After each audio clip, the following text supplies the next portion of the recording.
Welcome to this week's episode of Coming Up Next, the podcast. This week's ramble is with documentary editor Bob Eisenhardt. But before we get to the chat, are you subscribed to Coming Up Next, friends? It's very easy to do. All you have to do is go to comingupnext.com.au, select iTunes, Stitcher, that's the word I was looking for, or Podbean, or you can go to Spotify and you can find it there. Once you're in one of those programs, you just have to hit subscribe, and then the show is going to come to you each and every week. And if you're feeling particularly generous, maybe you want to leave a rating or a review. It really does help the show move on. And speaking of getting the show moving on, let's get on with the show.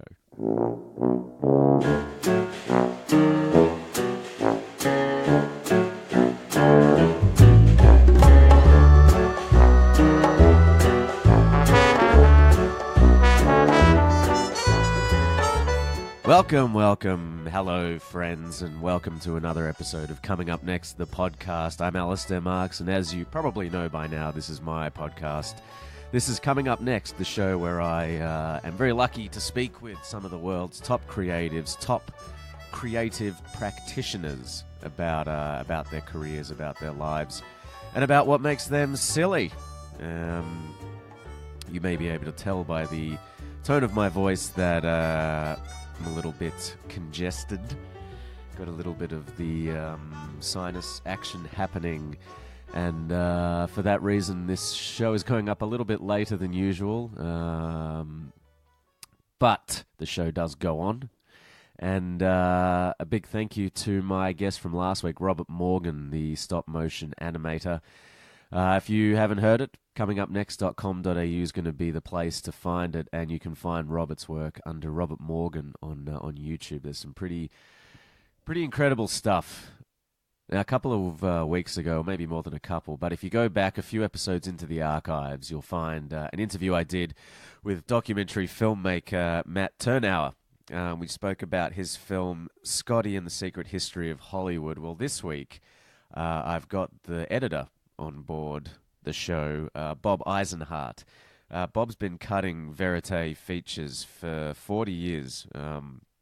His most recent feature, which has actually been nominated for a Critics' Choice Award for his editing of, is Free Solo, which is part of this incredible documentary boom that's happening at the moment. I think it's been out in the cinema for only less than a month, I think, and it's already pulled in over $5 million at the US box office.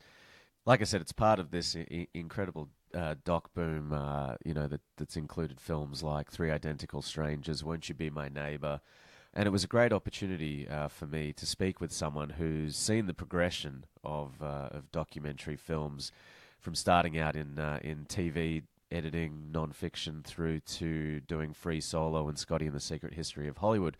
So we talk about all that, talk about the usual stuff, talk about it right now. Please enjoy my interview with Bob Eisenhardt.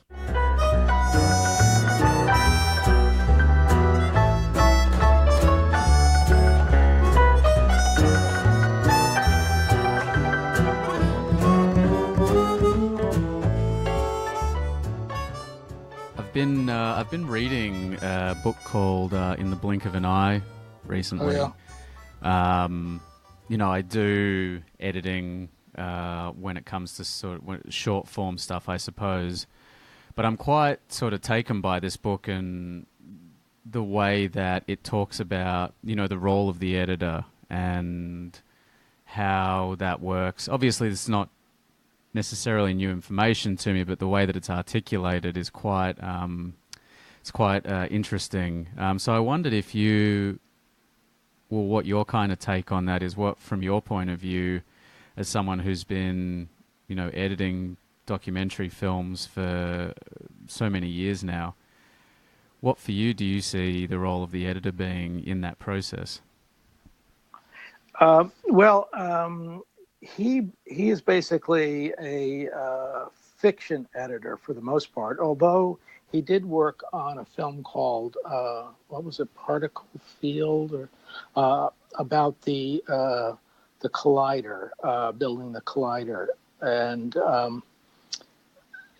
so he does principally fiction, which is quite different than the process of nonfiction, and that's kind of what I've been doing for almost all my years in the business. Nonfiction, fiction, you start with a script, so you kind of know where you're going and who the film was about and what happens to that person. And in nonfiction, you often don't know. We recently did a film called Free Solo, which will open in the fall, about a rock climber who was the first person to try to climb the El Capitan in Yosemite National Park. Oh, wow. Without a rope, which no one had ever done before. I'm not surprised. No one had even contemplated it. It's like, as one of the people say in the film, the more you know about it, the crazier it seems. So we started this thing, and I started editing.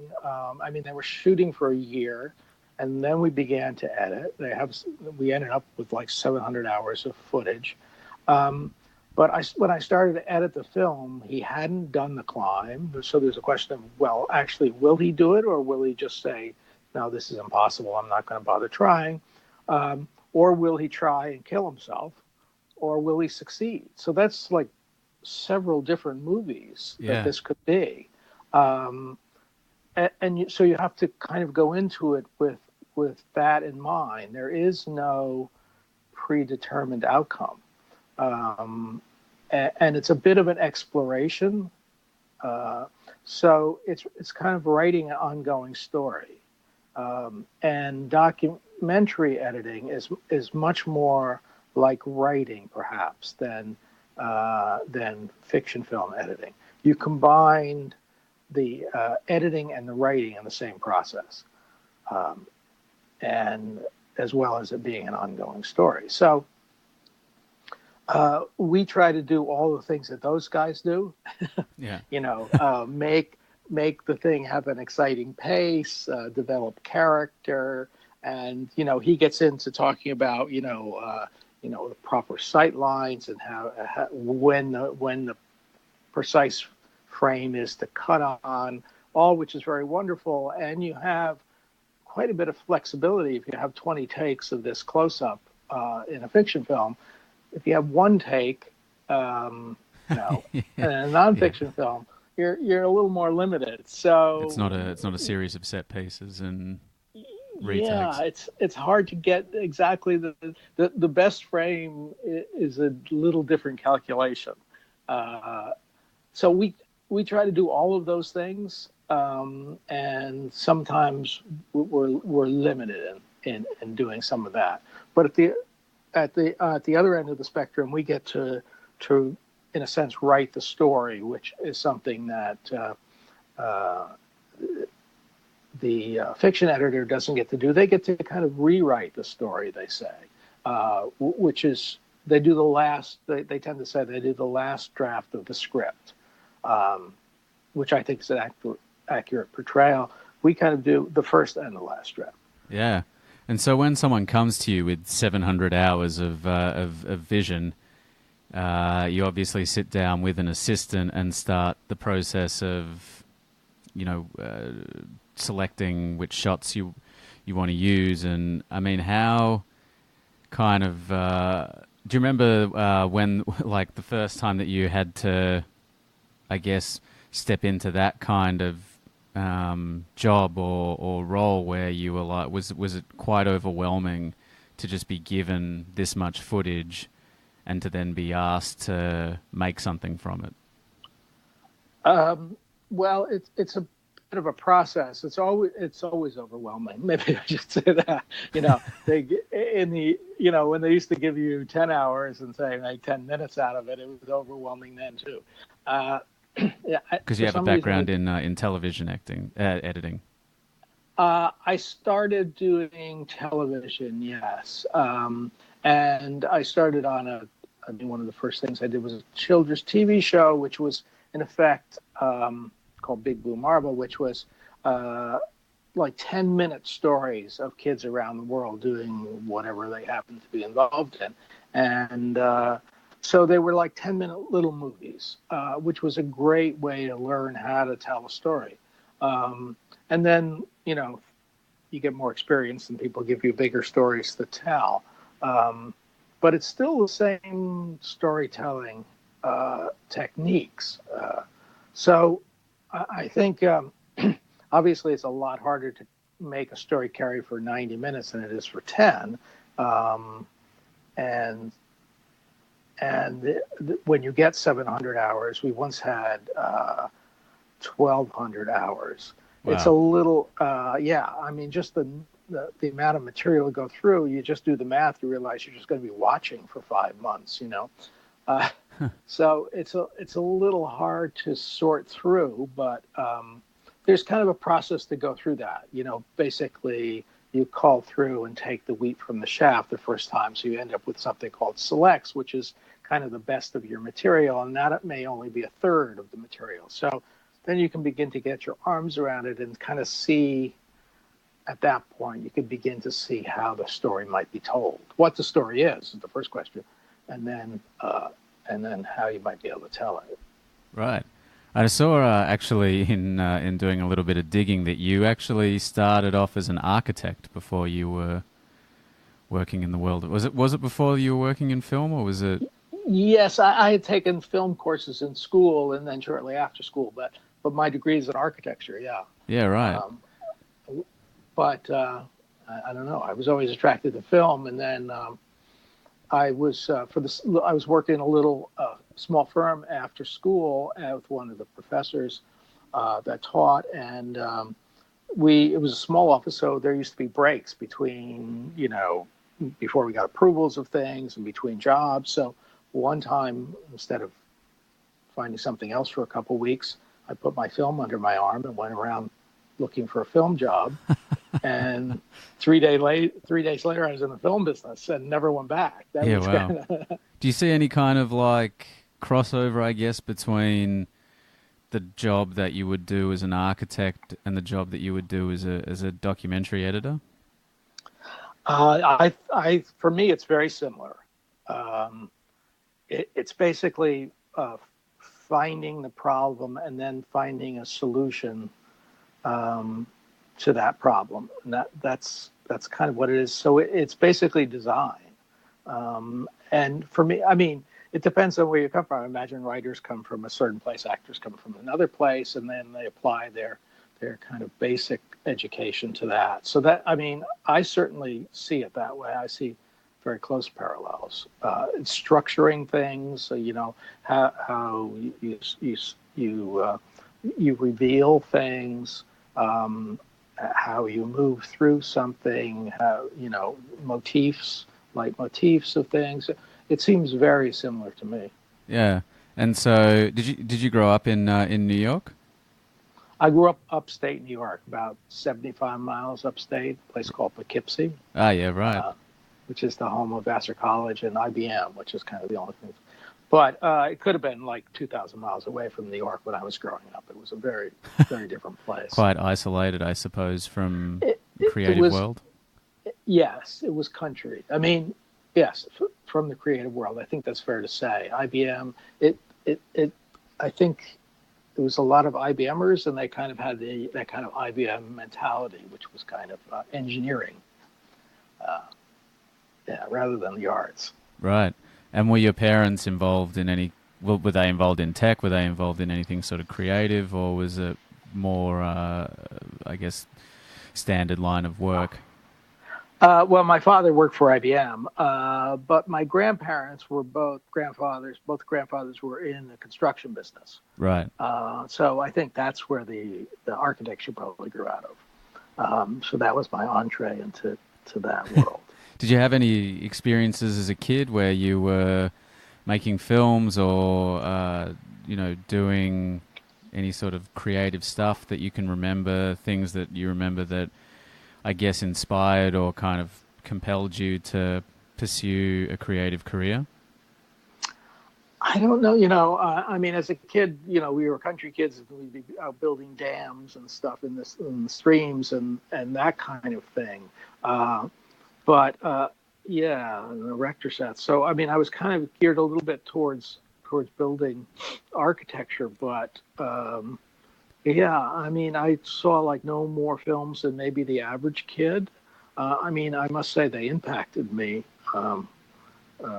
very strongly. I still don't take a shower without a clear shower curtain because I saw Psycho. Uh, so yeah, so there, and I remember Rebel Without a Cause. I mean, certain films really kind of, I think, made a serious impact. But I can't say I made them. Those are the days. I mean, now what's extraordinary is kids grow up making YouTube movies and stuff, and that's a huge difference than the days when you might have a still camera or I mean, we had a tape recorder that seemed like high tech. So yeah, I mean, there was 8 millimeter film was the kind of hottest thing going. Yeah, right. And now kids do that all the time, and I think their their understanding of the grammar is so much farther along than ours were. Ours was, I mean, we really had to understand. We had to learn that language. Where I think these people, it's almost automatic. Well, it seems to me as though kids from a very young age, I guess, technology is integrated into their lives, so their understanding is a lot more sophisticated at an earlier stage. So, where I guess your generation or my generation had to kind of make a very conscious decision to learn the craft, perhaps the younger generation now is just being given it by virtue of the fact that there's a camera in an iPad or a camera in a phone. Exactly, and it was a craft when I entered, which, I mean, we were cutting 16 millimeter film and 35 millimeter film, and magnetic tracks where you would literally take a razor. I mean, one of the techniques was to cleaning up the audio tracks was take a razor blade and scrape some of the magnesium off it. Oh wow! I mean, that's the way it was kind of done. I mean, I came in after the guys who hot spliced, literally glued things, permanently glued film together. I came in the revolution of flatbed editing machines, so you could actually see what you were doing on a decent sized screen, and you tape splice stuff together so you could change the splice, but you couldn't push a button and save everything you've done and make 27 copies of it. That was and Control Z any mistakes. Yeah. I mean, what a great command that is. Yeah. I mean, do you feel as though that moment that you were just talking about, I guess in a kind of nutshell, moving from glue to tape, and having something that could actually project what you were editing, was that sort of transition in the same sort of vein as when non-linear editing, like the Final Cut and Premiere, and when it became so digitized, was it the same sort of effect, or was that non-linear step just a completely different game changer?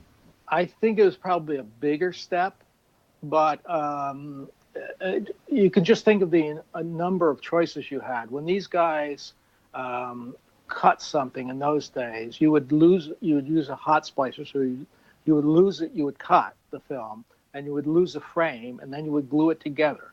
So you could not really change your mind. You could cut that scene out, you could cut to tighten it up perhaps, but you couldn't kind of revise. So you had to kind of know where you were going with what you were doing. With tape splices, you could make a couple revisions before the thing got so chopped up that it would no longer go through the machine. Now you make endless revisions. I remember when they first showed us the Avid. There were a couple other versions of nonlinear editing before the Avid, but they said and you can save your cut. You make a copy, and then you can do something else. I said, well, why would you want to make a copy? I mean, you just, like you do it right the first time. So, so there was a way. I mean, the good part about that is that you had to figure out what you were doing before you did it. You had to think this through, and it was a skill that perhaps is lost a little bit. I tell my students that you have to, like, the best editing is done in your shower in the morning. You figure out how to solve this problem, and then you go in and execute. You don't get in the middle of all your material and then start moving things around haphazardly. So I think there's a kind of discipline that may have been lost a little bit. Right. But I certainly wouldn't. I don't want to go back. So what was the first? I guess you start as an assistant in this world after you've decided not to go back to being an architect. What was your progression from being an assistant editor through to starting to cut stuff yourself for television, and then I suppose moving into the world of feature documentaries? I got hired as less than an editing room assistant, I guess, and because one of the editors was complaining he didn't have any help. So I was hired, and 3 weeks later, the shop steward comes in. It was all union in those days, and says you have to join the union. So I said, fine, okay. So I immediately got a raise and became an editing room assistant, and but I had been making films along the way, so I showed them, showing these people the films I had made. So there was an opportunity to edit on this children's television series, and they gave me the opportunity. So, 6 months later, I'm editing. So that's a rare occurrence, I think. For a long time, that wasn't possible. Now, I think people do really have opportunities. There's so many outlets for product that a lot of young people do get a chance quite quickly to start working. But that was kind of rare even in those days. And this show went on for a number of years, and most people work as an assistant for quite a number of years and get around town and meet a lot of people. I didn't have that opportunity. So there was a period where, I after the job ended, I was kind of running around town trying to find some work for myself. I didn't know that many people in the biz. But I did get a break and started another television series that were 1 hour specials for CBS that happened to become very successful. The Body Human series, which was kind of medical entertainment in a way. And so that led to much bigger projects after that. So, and I think, you slowly figure out how to make the bigger pictures, the longer form things. Still, stepping into a 90-minute theatrical is a bit of a leap. I think these days, I think people are more attuned to what it takes. In those days, maybe a little less, because in those days, documentaries, there was TV documentaries, and then there was the occasional. No one went to documentaries in theaters. There was Pumping Iron was a huge thing. And my friends, who I eventually... That's the one with Arnold Schwarzenegger, yeah? Yes. And my friends had a big breakthrough editing that picture. So there were really only a handful of films that became theatrical films. It's hard to imagine now. I think last year there were like 170 feature-length docs that qualified for Academy Award consideration. It's pretty amazing how it's kind of exploded in the last 12 or 18 months, and how much people are turning to documentary form and content as a preference. Yeah, I'm not sure how how that happened. I thought that when reality TV, I came up for a long time, I worked with the Maisels and other people who were doing cinema verite. After the TV stuff, I kind of got into that. And, that was like observed life, very different than just the opposite, perhaps, of reality television. So I always felt that once I saw reality television, that was the end of documentaries. They had kind of soiled the genre somehow. But in fact, just the opposite happened, that people saw there was actually dramatic possibilities that could be made out of real life. And I think that really prompted promoted a much bigger audience. Yeah. And lately there have been just films that are just, the stories are fascinating, and they're well told, and it's Mr. Won't You Be My Neighbor and Three Identical Strangers, these kinds of things are just great stories that really seem to connect with people. Yeah, looking at the numbers as well at the box office of what they're doing. I mean, they're not doing Avengers numbers, but for what they are and the space that they occupy, it's pretty phenomenal to see that people are actually going out to the cinema to watch the films. Oh, yes, and in a day when you could get them on your iPhone. Yeah. So that's really saying something. $20 million for Mr. Rogers. Who should be my neighbor? I mean, it's astonishing. And I think, the last boom, I think, was when Fahrenheit 9/11 came out, and it made $110 million. So suddenly everyone thought, oh, I can make a lot of money, making documentaries. Well, it took a number of years and a lot of investors' money to realize that you don't really make tons of money. No. But there is a renewed interest, and people are willing to go to the theaters, and that's pretty exciting. Yeah, and I think for filmmakers who aren't necessarily established filmmakers, it's a great way to be able to tell interesting and compelling stories in a, relatively speaking, inexpensive way.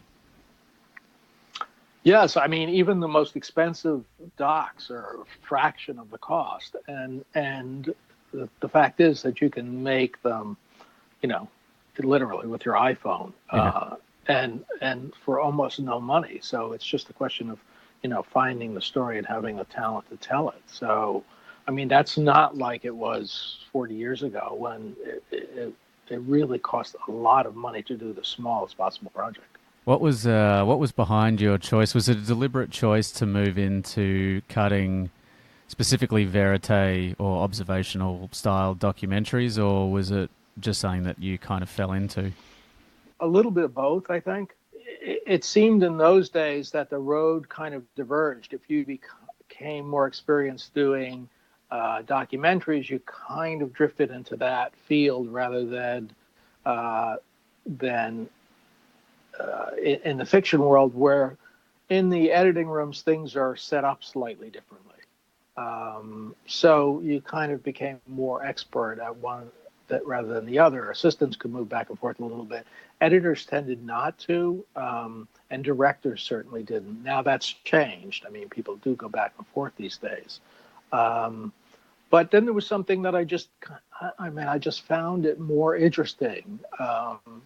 For perhaps the same reason, when I go to a film festival and I start going into films that I know very little about, if you go into a fiction film, you might find something extraordinary, or you might feel like you have wasted an hour and a half of your life. It's really, and then you walk into a nonfiction film, and it could be spectacular, and if the storytelling is not the best, you probably just learned a lot about an interesting subject. So you come away a little more fulfilled, and I think that's kind of how I felt about working in the field also. Was there an evolution to the way that you started to work in this manner? Was it quite overwhelming, or because obviously, like we said before, you're being given one, so much more footage, and two, probably more responsibility with that footage as an editor and, as you say, the kind of writer or craftsman in a way of the final story. So was there, sort of between, looking at something like American Standoff through to, what you're just completing now with Free Solo, has there, or obviously there has been an evolution, but what are some of the pertinent ways that you've moved forward? Well, I think through the smaller projects, you develop a technique of handling the material, organizing the material, and thinking about how to use the material to tell a story. But you also build up a little bit of confidence that it will somehow, in the end, work out.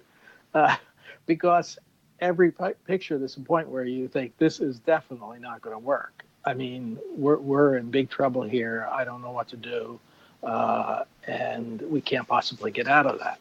Now, you've gotten out of it a few times before, so you begin to have faith that,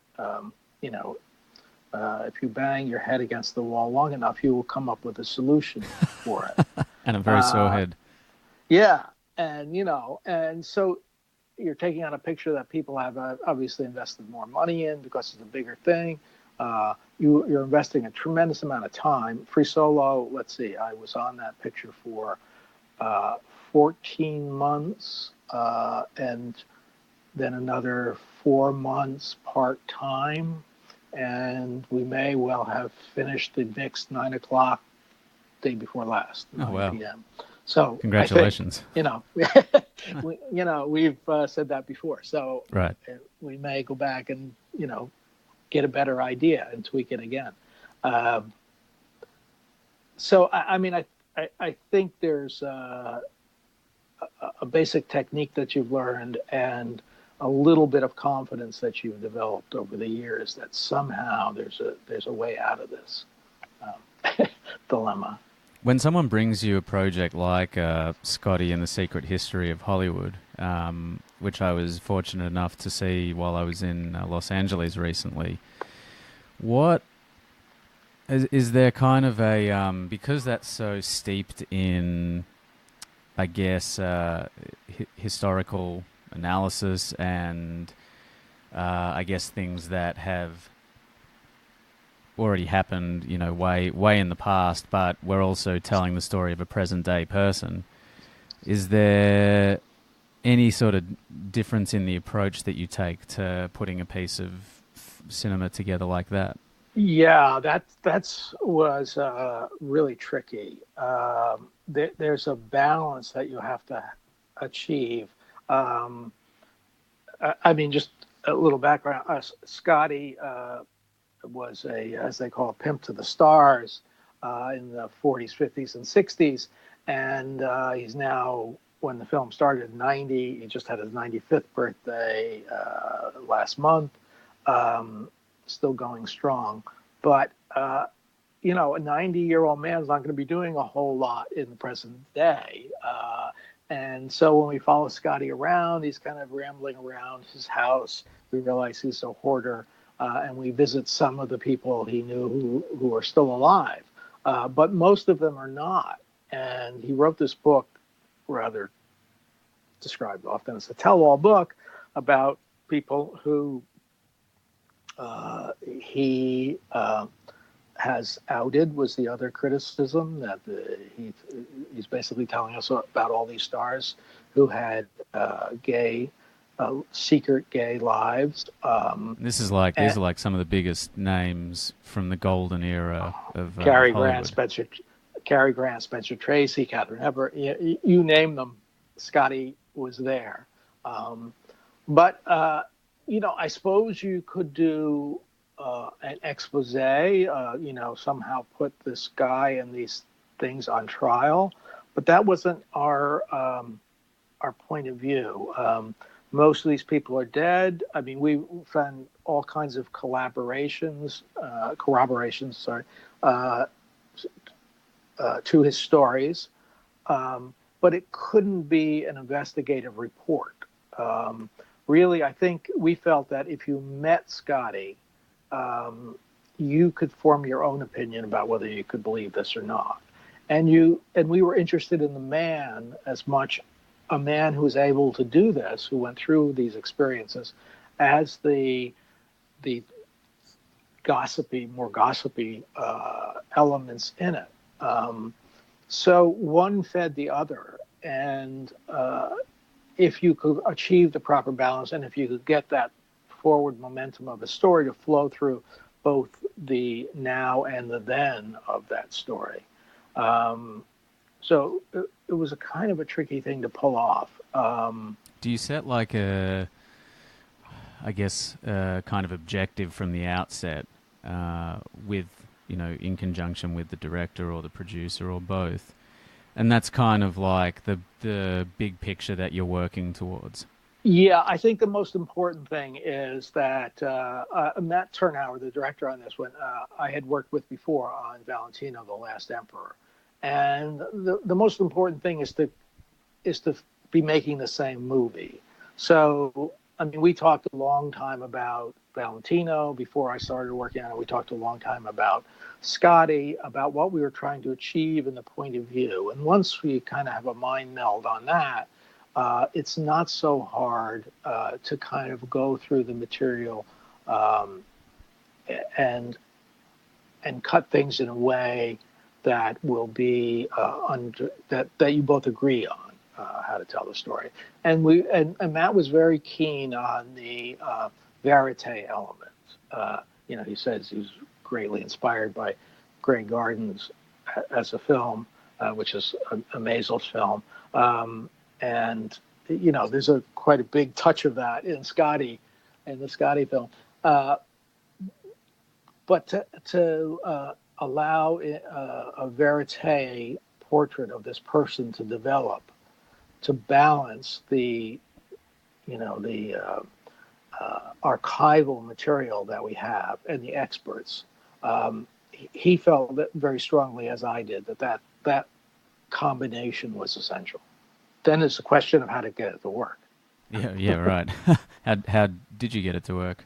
It took a long time to find the right balance between how much, what elements of the present day story could get you into an explanation of from the past.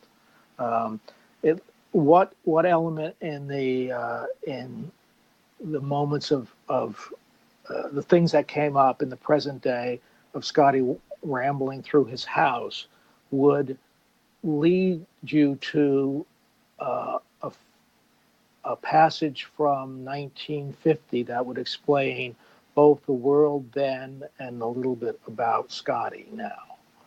So it was finding that weave, finding that balance. In the book, it all kind of came about because of this book this memoir that Scotty wrote, which he names. I mean, there's literally thousands. And we weren't interested in naming all those names. We were interested in finding elements about people he talked about that described the period and the Hollywood of that day and what was happening, and what caused these people's lives to be led in this way, that they had to hide their true selves so that they could keep their job at the Hollywood studios and not be arrested by the Vice Squad. Yeah, because that's really what's at the heart of the piece, is how times have changed, but also how difficult it was for, people to really be who they actually were, and had to hide or feel ashamed about certain aspects of their lives because it didn't fit into a Hollywood narrative. Right, and Hollywood was actually going to tremendous lengths to create a whole other scenario for these people. The best example is the Katharine Hepburn, Spencer Tracy stories that were generated by the studios. That it was better to have a story of an adulterous lifestyle than a gay lifestyle. Yeah, it's pretty crazy to consider how just how taboo it was to be gay or to lead a homosexual lifestyle, particularly in such a creative and liberal art form, I suppose. I guess that was the perception that was wanted to be had. Yeah, I mean, we explained in the film how Hollywood was a very different place before the production code came into place in the 30s. That it really was kind of a wild place, and that people were allowed to kind of do, whatever was true to themselves. Was still legal, and a very different picture was painted by the studios after the production code, where they felt that they had to make Hollywood and the people in Hollywood and the stories told by Hollywood look much more like middle American and their values, whether that was true or not. I'm not so sure that that's what middle.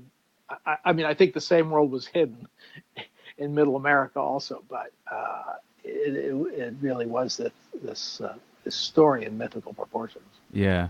So how much footage did you have for that one? And I guess it would have been a slightly different process because so much of it would have been archival. Do you sit down and write like a beat sheet, or do you have like storyboards in a way that you kind of start piecing together? Yes. Well, the technique I've kind of developed, and it's really important for verite films, is I make in effect a index card for every scene of the film that was shot. And I tend to color code them according to some way that kind of makes sense. If there's, past and present, that there might be two different kinds of colors. And the reason I do this is that you can then take those scenes and basically shuffle them into an order that begins to work. So I storyboard the entire film before I start cutting. So I paste these things onto the wall and come up with a flow of a story that I think has the best chance of working. And then I cut. You could probably cut each of the scenes that you shot for Scotty every time you're in his house 3 different ways to have 3 different meanings. But I try to find a place where I can cut it for the best possible meaning and use it that way. The best possible meaning for the scene itself and for its place in the story, what it tells for the bigger story, the bigger arc. And then when I paste all these cards on the wall, I can get a feeling of how the movie flows. And I mean, we've done films like the Dixie Chicks, Shut Up and Sing, where it was half was in the past, in a sense of flashback to a tour, and the present time was them writing songs about the tour that they had this terrible incident about criticizing George Bush during the war, which destroyed their career. So they were writing about something present, and the past was the tour that it actually happened on, and these were intercut. So there was a series of flashbacks. So present day turned out to be, I put all those color cards and greens and blues and warm colors, and the past was all hot colors. And so when you look at the wall, you could see, I'm in the past so long and I can't, and then we have to get back to the present. And we're in the present for too long because that's a big long column of green there. So obviously that structure is not going to work. So you could, just looking at the thing, you can begin to sense what works. So this is a rather long explanation of a rather cumbersome process, but that's basically how I managed to figure out the structure of the film. Yeah, I mean, there's so much, I guess, to kind of rein into an idea or a through line or a narrative. How do you find that you move through if you get blocked or if you've come up against a challenge and you don't know how to solve a particular moment or scene? How have you kind of found over the years the best way to move through it aside from thinking about it in the shower? If you're having trouble with a particular scene, it may well be in the wrong place. So, I mean, you begin to think about whether this is the thing you should be going to at this point in the movie. Whether if it's not working, it may be you may be trying to squeeze it into the wrong place. So repositioning it would be probably one thing I would think about doing. And then sometimes just moving on is the best solution. Moving to the next thing, and you may well find by looking at it in that place, once you get away from it a little bit, that you realize that it's telling the wrong part of the story and it's in the wrong place, and it should be cut slightly differently to tell a different part of the story. Right. These are puzzle, it's a jigsaw puzzle, but it's the puzzle pieces you can reshape the individual pieces of the puzzle, but that means you have to reshape all the other pieces of the puzzle also. So it depends on where it is in the film, depends on what that scene is doing. Yeah. Has to do. Yeah, I love the editing process. It's so remarkable to see. I've done rough assemblies of bigger projects that I've done before, and then given the project to a professional editor, and just some of the choices that get made and some of the things that end up in the final cut. It's such an art form, and I'm constantly in awe of the people who do it well, and the way that the various elements, be it the sound mix or design or the music, or the way that just all of these different elements just tie everything together is I still feel like it's just such a kind of magical process to be a part of. Yeah, what's interesting is that some of these things don't come together until a much later stage. There's elements that you encounter once you get the final score that's change things for better or worse. You go into the mix and you hope you have made choices that will enable good things to happen in the mix, and sometimes you're extremely surprised.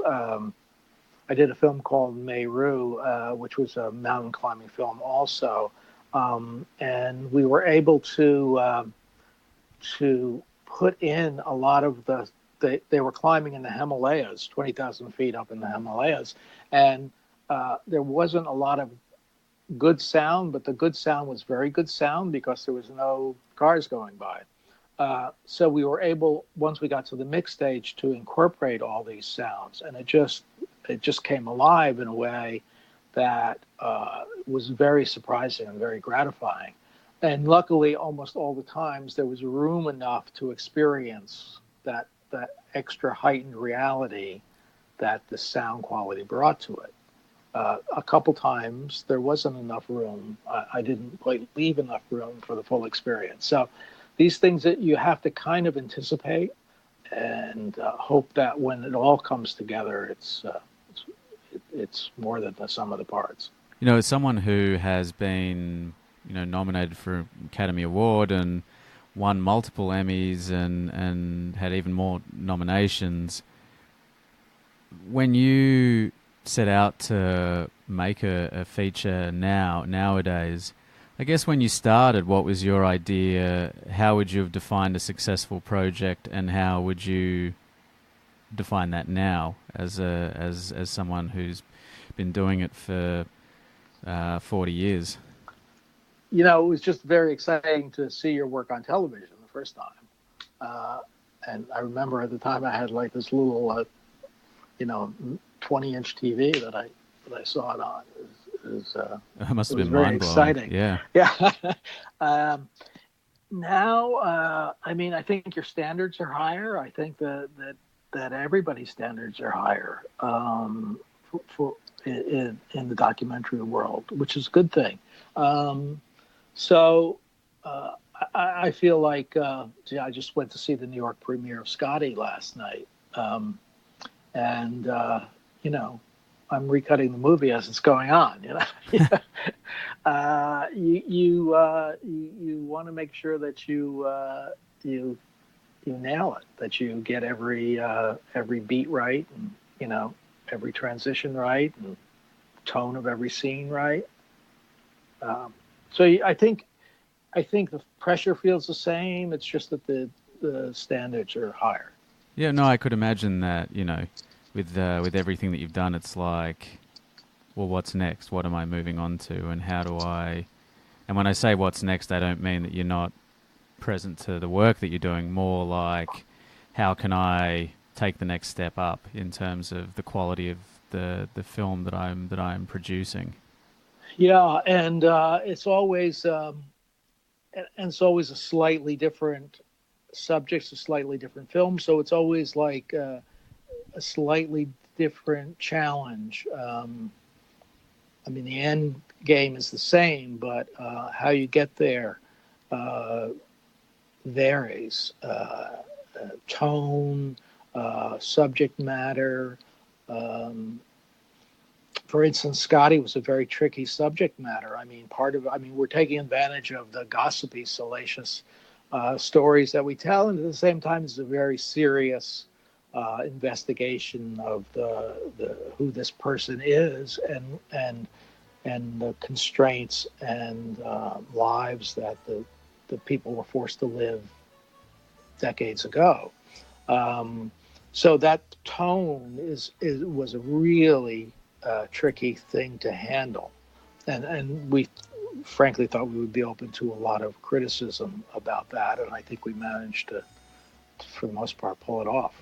It's definitely been told in a very kind of deft and sophisticated way. I don't think it really. I could understand, like you say, if it did cause or stir a little bit of controversy based on the subject matter, but at least everything that I've seen about it has been overwhelmingly in favour of the story. Thank you so much, Bob, for taking time out of your Saturday day after you've been to the New York premiere of Scotty. Hopefully your head wasn't too sore after last night. I end all of my podcasts with the same question. A question is, what makes you silly? What makes me silly? I don't know. A few drinks and old stories with friends. Right? What's your drink of choice? Oh, I'm a wine drinker. Wine drinker? Yeah.